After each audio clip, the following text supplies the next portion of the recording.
Digimodify!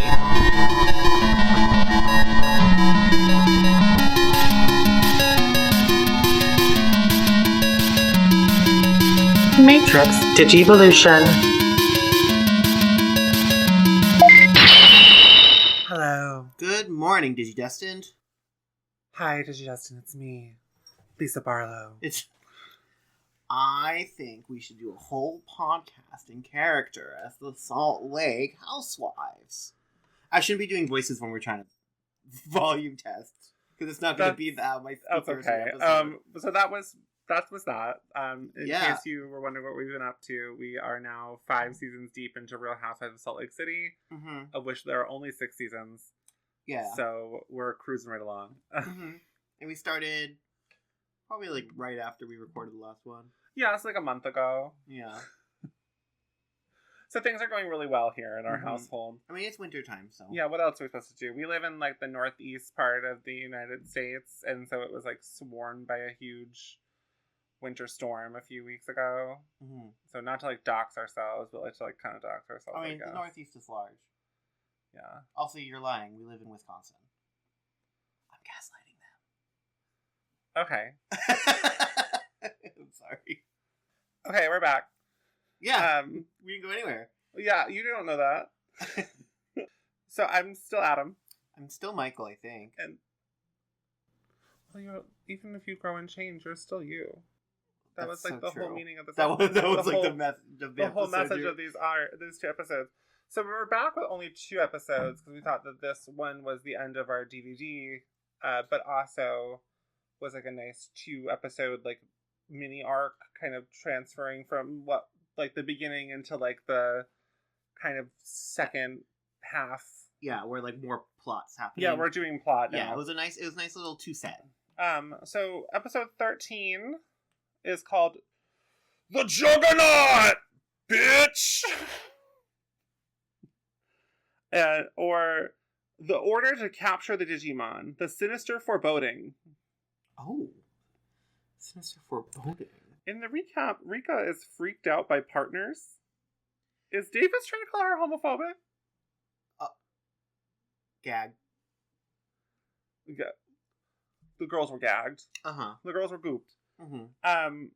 And also, no shit, Jerry wasn't freaked out by Guilmon because she ain't no bitch. This episode starts with a spooky fight where Takato and Guilmon face down DarkLizardmon. We jump straight in with a modifier card because we gotta sell those. Yeah, we gotta sell. They're sitting on the shelves. Yeah, in 2002 or whatever. 2001. 2001. I think a lot of things were sitting on the shelves in 2001. I don't think this is pre-Towers. Okay, is that why there's a prominent like 2 matching towers in this whole season? I really think that they lucked out so hard that it came out like 6 months earlier because like in between like Digimon Adventure 02 with a lot of destroying the Dark Towers. Oh, yeah. And then like Hypnos being in the Tokyo government building, which is like 2 towers. Yeah. That's very like interesting to me. Maybe they knew something. They knew that Mimi was a first responder. As the stupidest people on the internet love to say anytime anything happens in the news. This just doesn't sit right with me. Oh, the rumors and the nastiness. So this is a spooky fight. It's DarkLizardmon is kind of a scary Digimon. Yeah, but I feel bad for her. I do feel bad for her. I feel very bad for her. It's instructed by Yamaki and Hypnos, who captured DarkLizardmon. As she does a lot of begging and pleading for her life in this episode, which is like sad and scary and like Lizard and Mon. Yeah, it's not my favorite thing actually. Yeah, it's kind of feels a little bit like, where did you at it? We're all grown up now that you're 14. You can still watch because there's a murder now. Well, no, I think it's like, I think it's been that way the whole time. Like this is very clearly more of a real world setting. It's not. Yeah. They did not call this Digimon Adventure 3. They called it like Digimon Tamers, and like it's not about like adventure and like whimsy. There is still some of that, but it's not as prominent in my eyes here. Shout out to Barbara Goodson, the voice actress for DarkLizardmon. She is really putting in the work. Yeah. here. We've seen her in previous roles as Matt and TK's mom. Oh, very different voice. Yeah. So, Yamaki is such an asshole to these children. Yeah, and it gets my audience, faithful listeners. Yeah, sons of God. Just kidding. I mean, you can be if you want. Sons of Azulongmon. It gets worse in the next episode with the way Yamaki treats these kids. Just wait. Well, he's already been like beefing with these kids. Like he's like shows up. He loves to like drop like a one-liner insult and be like, "I showed them." But it's we like, also, you're 29. We also like, dude, you at least have a master's degree. Yeah. We've seen him like low key stalking these children for the past couple episodes. Yeah, and we're like, what the fuck is wrong with him? Takado and Guilmon reflect on the battle where, like, Takadomon is not sure if he wants Guilmon to grow and change and digivolve, which I'm like, oh my god, again, okay. Takado is emotional and confused again, and he kind of, like, takes off on Guilmon, which I was like, Guilmon's he's just a baby. Yeah. Also, he's just a baby. Also, like, calm your tits. Yeah. Takadomon. The divas in STEM at Hypnos are startled by the most terrible, horrifying, tragic thing to ever happen. Kalumon. I thought you went full Danganronpa, Kalumon. I did. The horrible, most terrible tragedy in human history, or whatever it is. Well, that's next episode. Yeah, that's true. So then we go back to Yamaki's lab where he be plotting. Mm-hmm. Yamaki is sacrificing Digimon for reasons. The reason being destroying all Digimon. DarkLizardmon, I wrote, is straight up murdered by Yamaki and Hypnos. Yeah, no, they're like, screw the data, kill it. Yeah, they don't want to, they're not interested in, well, the lab techs are like resistant at first, but then Yamaki seems to be very powerful. Yeah. So he's probably the project director is probably his title. Yeah. Meanwhile, Miss Asagi is so relatable. Over. She's so over the BS. She's so relatable, my queen. Takado does read her down though. Yeah. Well, she weirdly has a beef with zookeepers, which I'm like, maybe her ex was a zookeeper. Well, no, I think she's like, you don't want to be like it's something I like kind of encounter working in a school, is that it's like, you don't want to, like, they're like, you don't want to be, like, someone who shovels animal shit for a living. Mm-hmm. But, like, of course, like, a nerdy kid like Takado, who is into animals and, like he's kind of into science, I feel he's like, he's kind too. of already a zookeeper. Yeah. For Guilmon. He thinks that'd be cool, and then, like, Miss Asagi goes on all the reasons why. I think they're also inconsistent on her name in the first couple episodes of the dub, because sometimes they call her Miss Saji, and then it's Miss Asagi. Oh. So she tells him all the reasons why he wouldn't want to be a zookeeper, because, like, animals are loud and never listen to you, and, like, he's like, wow, that kind of sounds like what you do now. And she's like, and he's like, gotta go. The woman was too stunned to speak. Yeah. But she does take the time to tell Mr. Mori to shut up. Yeah. There's awkward tensions between Takado and the boys as Miss Saji teaches about vegetables, in which there is a eggplant and a square watermelon drawn on the board. It was a square watermelon? Yeah. That's cool. That's like a pretty popular, like, trendy food item in Japan. Oh, okay. Does it... It's just how it's grown. Okay, I was gonna say, don't flame me for this. Do they grow it in a square, or do they, like carve it afterwards? Yeah, they grow it that way. Okay. Takado is, like, still wondering, like, will Guilmon change? But, like, why would he think that? Because, like, I don't remember it. Like, Guilmon appeared very, like, powerful as Growlmon.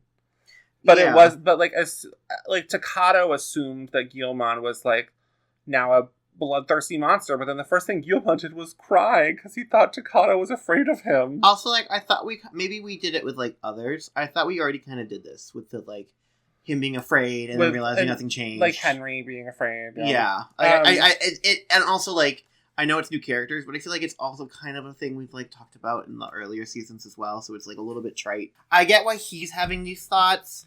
I don't get why we as an audience have to, like, sit through this realization process. A little annoying, because we already talked about how, like, we had so many episodes of Rika being this way. Yeah. Like, or not, obviously not exactly the same, but, like, similar enough where I'm like, okay, bitch, like, and But I also feel like it is around this point in every season we've watched so far, and like as I've watched them growing up and stuff, that I do start to find the main character annoying. Mm-hmm. But then like there's a change that happens where I'm like, okay, we're back. Don't really have that with Ty. I kind of find Ty annoying the whole time. Oh, wow. Hot take. Yeah. Sizzler. SZA. SZA would be a great Digimon. Just saying. Yeah, she'd be like all wrapped in ivy or something. I think she'd have scissors. Because her name is SZA. That makes sense. And also, like, of course Jerry is not afraid of Gilman because she ain't no bitch. I keep telling these boys. They just don't understand. Honestly, you can always trust a woman named Jerry. Jerry Halliwell. Jerry, last name from Digimon. I don't remember a third what her one. last name is. We'll find out. Also, I don't know enough about the Spice Girls to say trust Jerry Halliwell. Actually, she could be on some weird shit. We don't know. Terriermon doesn't understand internet safety before being attacked by Susie Sunshine. Oh, Susie Sunshine. Welcome to the stage. See, there's only one element of joy and whimsy in this series, and it is Susie. Yeah. Who I still don't understand how old she is supposed to be. I mean, she's not at school, so she's got to be like 4. But I think also that was taking place like after the school day. Well, I thought it was Henry was at because Henry comes home from school, and she also comes out and is like, she also might be like I don't know how the Japanese school system works. She might be at school for less time than Henry is. Okay, it could be that. The gays are fighting, meaning Kazumi Kenta and Takato. And Jerry is not helping, but also, like, why can't they just play? Like, that's what I don't understand, is that, like, I feel like in Digimon Adventure, in that, like, canon, again, it's a slightly different canon, like, we're working with different lore and different stuff, but, like, if I was a child, and I, like, got a Digimon partner, first of all, dream come true. Second of all, that's just my buddy. That's just my friend. Yeah. Yeah. So I don't really... But I guess that's kind of what makes Digimon different than Pokemon, is that there is, like, an element of, like... We're not, like, fighting for sport or for fun. We're, like, fighting for, like, a purpose. So, like... So, then we see that Yamaki is struggling with Hypnos investors. Yes. Or, like, that's how they are? The board of directors or something like that. Who are struggling with each other, There's some, like... There's some people who are, like, in charge of Yamaki. Yeah. They're on a Zoom call. They are on a conference call, basically. They're on Zoom. Yeah. And they are fighting with each other. You found that hilarious. Well, yeah, because I was just sitting there, and I work in like not like a corporate setting, but I work for. You frequent a Zoom call. I frequent a Zoom call in like a business professional setting, and the idea of one of my coworkers calling one of my other coworkers or myself adult and whatever else that one lady called the golfing guy is hilarious to me to think about. Like that just being like, yeah, which I get like. It is funny, and I also am like, yeah, that if you're gonna like sell a kid on what a business meeting is like, this is like a funny way to do it. But yeah, it made me chuckle quite a bit. Yeah, I think it was also kind of showing that like Yamaki is hyper competent and hyper intelligent and like what he wants to do, and like nobody understands him. Yamaki is the edgiest one now that Rika is softened up. I did write Yamaki gives Shadow the Hedgehog with some of the one-liners down. In the next episode, he calls like "Beast of Mayhem, you will fall" or something. And I'm like, oh my god, dude! Just like study medieval history like the rest of us. Then we got some lore in this series where Digimon were created by humans in this universe, but then the project was kind of abandoned. There actually is a short story about this. Mm-hmm. I think it's called like Digimon 1998 or something like that, or 94. Okay. Digimon Tamers 1994. Maybe. I know Karn EX did a great like deep dive on it a few years ago. Now that we've gotten to this point in Tamers, we can watch it. So, but like the project was abandoned. That project was abandoned, leaving Digimon to grow and evolve on the internet into what they are currently. Yamaki has a plan to eradicate the Digimon, and in my mind, he like the investors are worried about that, like the public noticing. Yeah. Or the board is worried about the public noticing. And Yamaki is like, hang-ups on the internet happen every day. And I'm like, this plan could only work in pre-modern internet. Yeah, a dial-up era. Like, if this kind of shit happened in, like, the streaming era, first of all, like, there's no way the Hypnos would be this undisclosed in, like, 2026. Yeah. Like, we would know about big Hypnos. And it wouldn't even be, it wouldn't even be, like, for a clever reason. It'd be, like, one of the staffers, like, went on TikTok Live and, like, from the break room, and, like, the machine is in the background, or, like, blueprints or whatever. It would have been, like, something supremely stupid. One of the staff has, like, an OnlyFans or whatever. The congressional aide that got fucked in the... Well, crazy, okay. In the Yamaki chamber. The higher-ups are willing to sacrifice Yamaki. Like, if things go belly up, then they'll just blame Yamaki for it. Yeah. So he's got some pressure there. Yeah, and you know what? He can't afford to squabble this opportunity. He cannot afford to squabble this opportunity. Meanwhile... At the gold bar. Double Drag Race hit for you there. Did Guilmon not remember Chikado when digivolving before? No. It seems unclear to me. But Chikado is, like, worried about that, but Guilmon and him make up, and Guilmon is, like, surprisingly wise. Mm-hmm. For, like, also kind of still talking like a baby. And for being, like, at most, like, 6 weeks old at this point. The divas in STEM observe them installing Juggernaut. Uh-huh. Which is the name of the program. Yeah. A Juggernaut is a huge, powerful, or overwhelming force or institution. So I think we see, honestly, both instances of the definition of Juggernaut in this episode. Yep. Hypnos being a powerful institution. Uh-huh. And then the actual, effect. The actual effect being a powerful force. Yeah, like a literal physical force. So Rika and Renamon talk about their newfound relationship and how much happier they are. That's nice. Love that. Henry's father is approached by a mysterious man who is looking for someone that Henry's dad knows and that previously worked on the Digimon project. So we now know that Henry's dad has had a hand in the creation of Digimon. Mm-hmm. But this man disappears before Henry can even see who his dad is talking to. Impmon and Calamon have a little scuffle, but Calamon's kind of unfazed by Impmon's bullshit.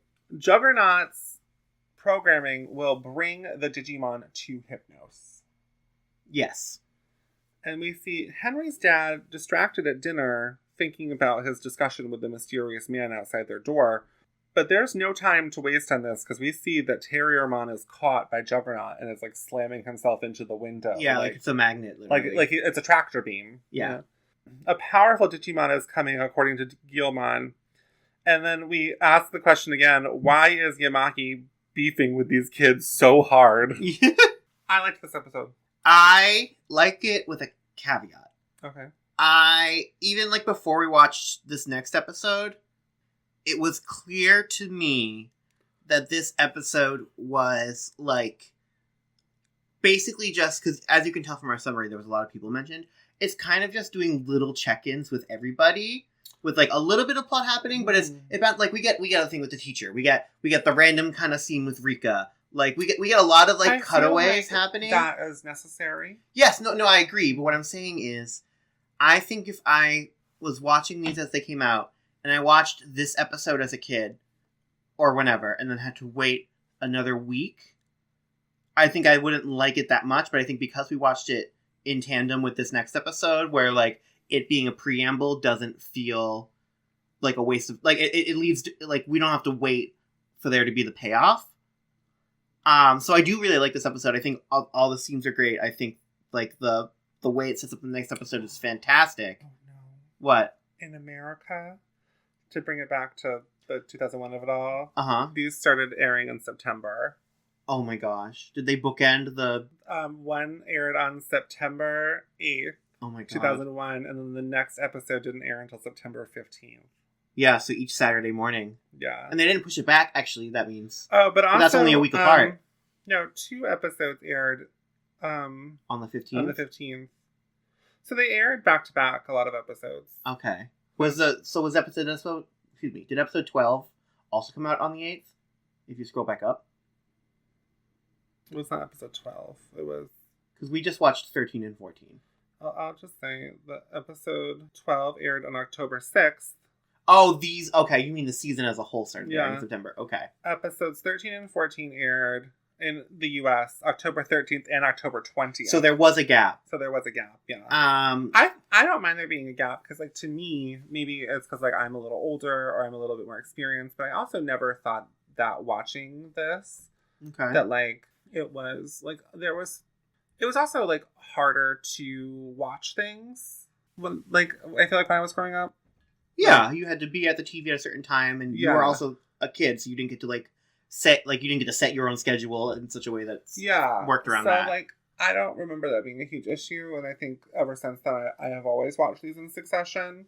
Yeah. But like, I see that this episode is building suspense. So like, it's meant to like leave you waiting because like, it seems silly to like talk about like water cooler talk when it comes to like Digimon. Mm-hmm. But I think that like that is something that they did plan for kids shows back in the day. Playground talk. This is for the playground. Like they want to talk about it on the playground. Absolutely. This episode raises questions that some of which get answered in the next episode, which for the purpose of streaming it, or we have it on DVD, but the purpose of like watching it and then doing a podcast about it works great. I still like the episode. Don't get me wrong. But I think the next episode is so crucial to the enjoyment of this episode for me.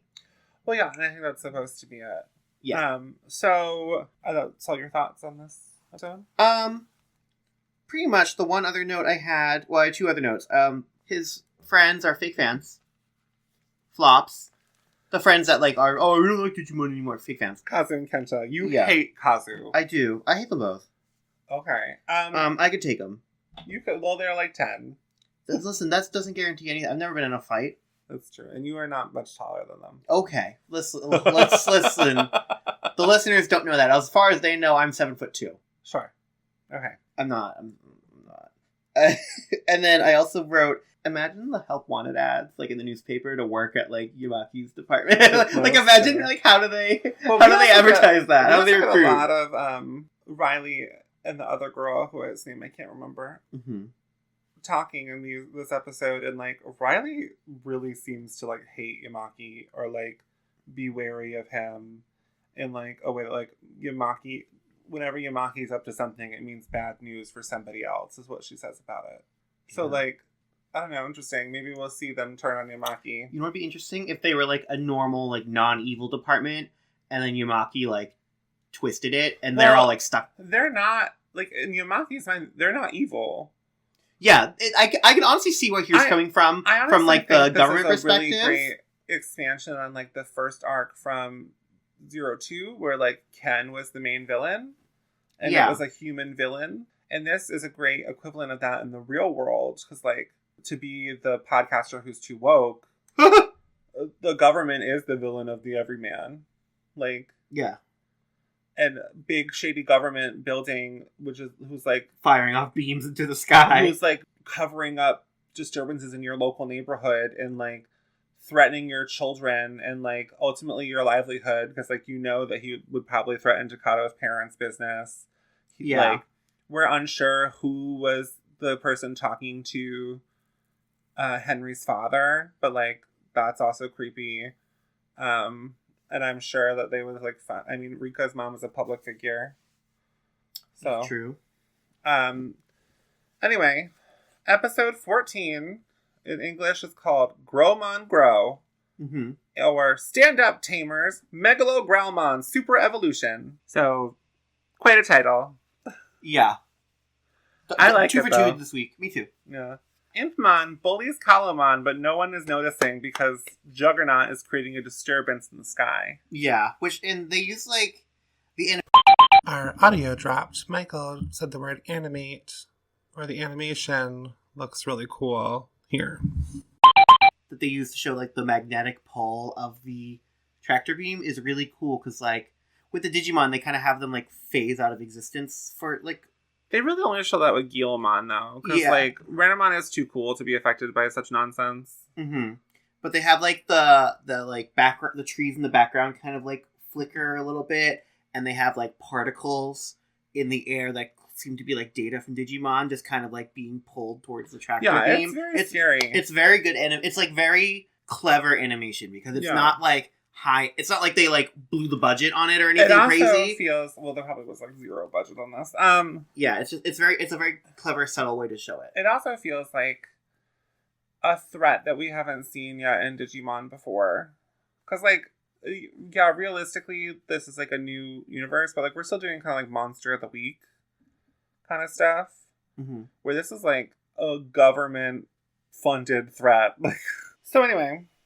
The gang assembles as Yamaki waxes poetic. This is where he's, like, giving his, like, monologue. It's like soliloquy. I have become death. Yeah! Destroyer of worlds. Honestly, I would not be surprised if we got something akin to that from Yamaki later on. Absolutely. Yamakenheimer. Yes, Juggenheimer. Mm-hmm. We see that shadowy Digimon-shaped figures are being, like, they're not like just script Digimon that we've seen before, are being sucked up by Juggernaut, like pulled into like its vortex and being what we assume to be destroyed. And we see that's when we see Guilmon start to like get pulled up, but he doesn't go because he's the main character. Yeah. Which, by the way, I watched Nope this week. Mm-hmm. The way that the Juggernaut like vortex magnet portal theme functions is basically Jean Jacket from Nope. Terrifying. Including the, like, still hearing the screams. Yeah, we see that the divas are disturbed. Well, the diva with the fierce bob disturbed by the screams of dying Digimon, where Riley is, like, unfazed. Yeah. She's like, calm down, bitch. We have, like, 2 minutes left. Shut up, bitch. Don't make this about you. Yeah. We see, Chikado says that Guilmon's his friend, but Yamaki says that Guilmon's incapable of friendship. Methinks Yamaki is incapable of friendship.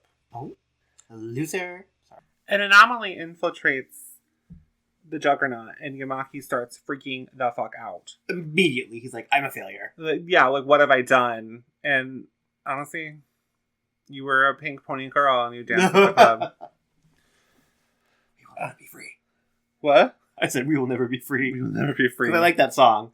Yeah. But I don't think I need to hear it for another, like, 3 years. A mysterious voice threatens the invasion of the human world, claiming human enslavement by Digimon. Which also crazy out of left field turn, but in a cool way. Yamaki. I mean, not that... Oh, that slavery is cool. I'm not saying that. Oh my god. Michael, we're the podcast who's too woke. We have a brand. Yamaki's losing it. Yeah. And we see him kind of, like, babbling, like... He's lost it. He attacks Henry as Henry like walks by with Terriermon. Mm-hmm. And then Rika calls him a thug. Which is the second time that the word thug has been dropped in 2 episodes, which is crazy. But I don't think Rika's ever encountered Yamaki before. Where Takato and Henry have. That's possibly true, yeah. So then the gang assembles. Renamon enters the fight against the emerging threat, but she can't see him. But Takato does an insanely impressive card throw to Rika, who's like around the corner, and she like in theory like catches it like behind her back and like it's like I'm gonna use the modifier card because we gotta sell these. And you see Renamon Digimon to Cubimon to get her ass beat by the Tiger Digimon. Yeah, really bad. Terriermon is up and he Digivolves. That tiger's toast. Yeah. I said it more like... He's been one bad kitty. Yeah. Renamon hits the ground in the DBZ Yamcha pose. There's like an infamous... Have you seen that? No. What is that? Yamcha is a character in Dragon Ball Z who like is constantly getting his ass beat. Okay. And like there's an infamous shot of him like getting slammed into the ground by an attack, and it is like one of those anime shots is like this referenced. One. Yeah. Okay, because it's like the Akira motorcycle slide. Yeah, because when I typed in Yamcha, pose was the first suggested. Yeah. It wasn't like Yamcha Dragon Ball Z, it was Yamcha pose, and then it's showing me 9 examples, including Naruto, and I think that's one of the Steven Universe gems. Yeah. That's crazy. So, there's no data on this opponent. Renamon says he's an ultimate, possibly even a mega. Yeah. So, it's not looking good, Chief. No. Gargomon, he's all out of bullets. Yeah. Oh, sorry, I also wrote Renamon falling to the earth crazy Looney Tunes style. Because it literally goes like...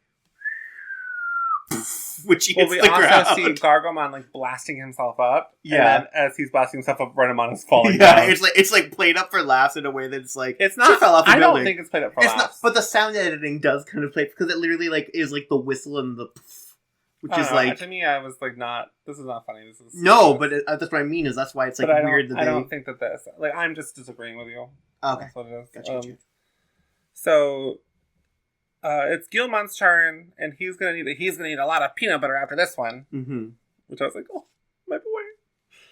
Terriermon whispers the plan, because Terriermon is also launched off of the building in a very way, but Henry catches him. Yeah, because he ran out of bullets, which didn't occur to me that could happen. But I guess it makes sense. Yeah. Terriermon whispers the plan to Henry, who then shouts it out. This tiger Digimon always circles around before he attacks. So, which I don't know how Terriermon knows that, because he only fought him once. Yeah, but whatever, plot. Yeah. Same reason why they didn't get pulled into the vortex. Yeah, Growlmon gets some hits in, but is bit by this tiger Digimon. Yeah, I wrote ouchie bite. And Takato feels the hit. Yeah, forbidden breast meat, I wrote. Because he bites him, like, right under, like, where he's, like... It bites him, like, on the arm, I think. Oh, I thought it was, like, the torso hip thing. But it may have been his arm. So, the Digivice also reveals the Digimon's name, Mihiramon. Okay, right. I forgot about that. It's not like if like the Takato drops his Digivice in the cards when Guilmon gets like bit or Growlmon gets bit, and like we see that it lights up and it says Mihiramon on it. Right, because Takato is being a drama queen and also passes out when Guilmon gets bit. So then we cut to Kazu and Kenta, who might be jealous of Takato, and then they and Jerry are drawn into the battle. So who knows what that means? I do. I have a feeling. Meanwhile, in Clock World... Yeah, I don't know why it's all clocks. Meanwhile, in Digimon story Time Stranger... they foreshadowed it by 23 years. 24. Growlmon is doing a silly one, where he kind of is like, Tamer, and then Takato's like, you don't even recognize me, and then Guilmon's like, nah, I'm just kidding, it just seems like a serious moment. He's doing a silly one, but he believe. Takato, he needs Takato's help, but Takato has, once again, self-doubt. But only a little bit, because then he wakes up, screaming and holding Kalumon's hand. And blue card appears as Rika is a hatermon. That's what I wrote. Incredible. She does get a few digs in on Takato. So she doesn't feel that good. Yeah, she does. She calls him like a wuss or something, right? Yeah. And then we get Matrix Digivolution. We do. And then Kalumon says, Crystal Matrix, activate! Your impressions are spot on today. Thank you. And we get Growlmon Digivolve 2!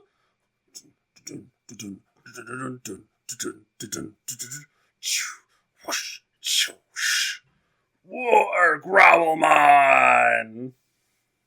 Except it sounds like the same voice, because I forgot this is Tamers. So we got War Growlmon. We do. You have seen him before. Yeah. Because of Time Stranger. Yeah. He is called Megalo Growlmon in Japanese. Okay. I kind of do prefer War Growlmon. Yeah. Because he's a cyborg type Digimon. Well, and Megalo is like megalomaniac, which is like a negative connotation, where War is also a negative connotation, but like not inherently. Like not in the same like personal way. So the fight continues, and Takato feels every hit that Mihiramon gives to War Growlmon, and I wrote cringe. Yeah, it is a little bit like... I mean, like, I will like level with you. It is like leading into stuff. Like like this will come back. Yeah. But I will say that it does not come back for a while. Okay, good. Mihiramon was a very naughty kitty. Mahirumon. I did the Hunger Games. The Mockingjay thing. He questions War Growlmon's Digivolution and its connection to those humans. What are your thoughts on Mihiramon, by the way? Because you haven't seen him before. The tail being like able to go from like a regular tail to like the like weird but cool like cylindrical like geometric tail, and then also like the pointed one. Yeah, is a really like unique element, which I like. And he did have like a cool tiger face. Personality wise, I thought he was like generic villain guy. Yeah. And also we didn't get to see a lot of him other than like he's powerful. So I would say jury's out, but it's a promising start. Yeah. I don't know if we're ever going to see him again, but it's a promising start. Yamaki is floored that they won because we did also see that Hypnos flew in a helicopter to try to shoot at Mahiramon. Yeah, as if guns were going to work again. Yeah. We already tried guns. Look, Ma, no bullets. Oh my god. Kazu, Kenta, and Jerry marvel at War Growlmon and Takato. Yeah. Kazu and Kenta are back on board. Fair weather friends. Fake fans.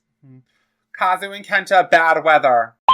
Another tragic loss in the audio wars. Basically, we're some of the end of the battle, and we learn that Takato is worthy. Yeah. Which like we knew. Obviously. Come on. He's the protagonist of the show.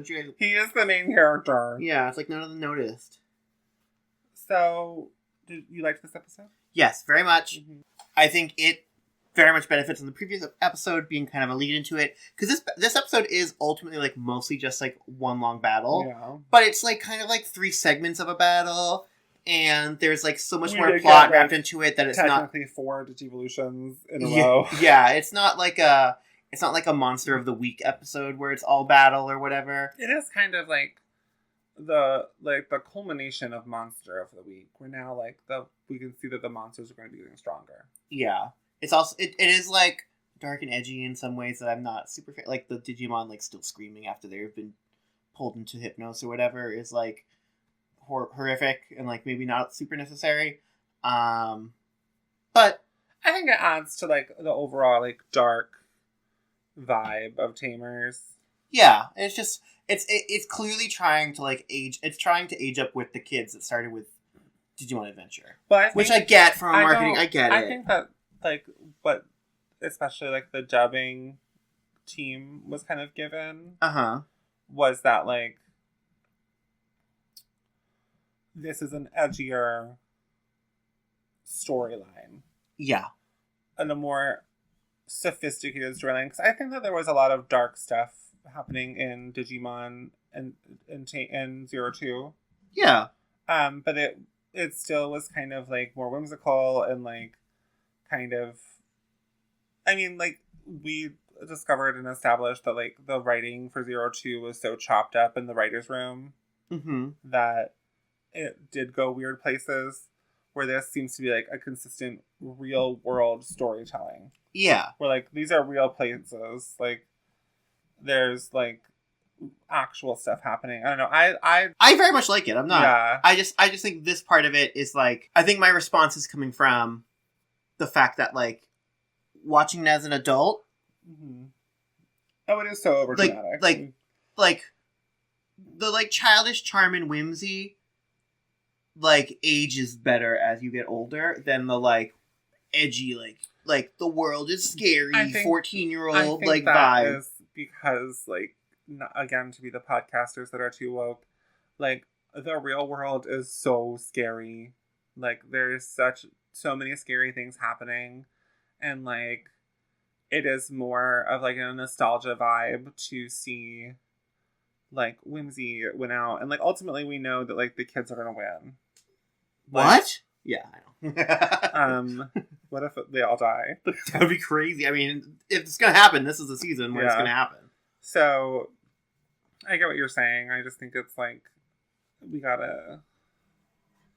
I don't know. We're gonna see what happens next time on Digimon Digital Monsters. Next time on Two Gays and a Digimon podcast. Thank you all for tuning in. Of course, you can keep up with us on Twitter. We can also follow us on Instagram.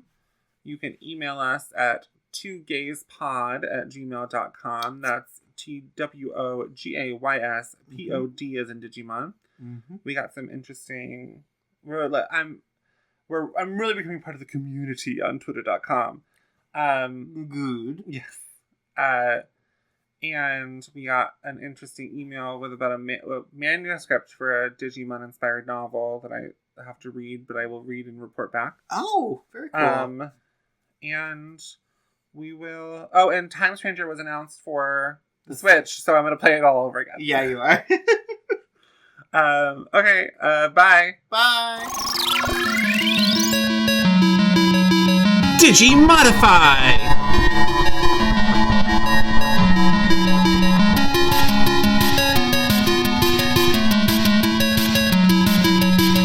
Matrix Digivolution.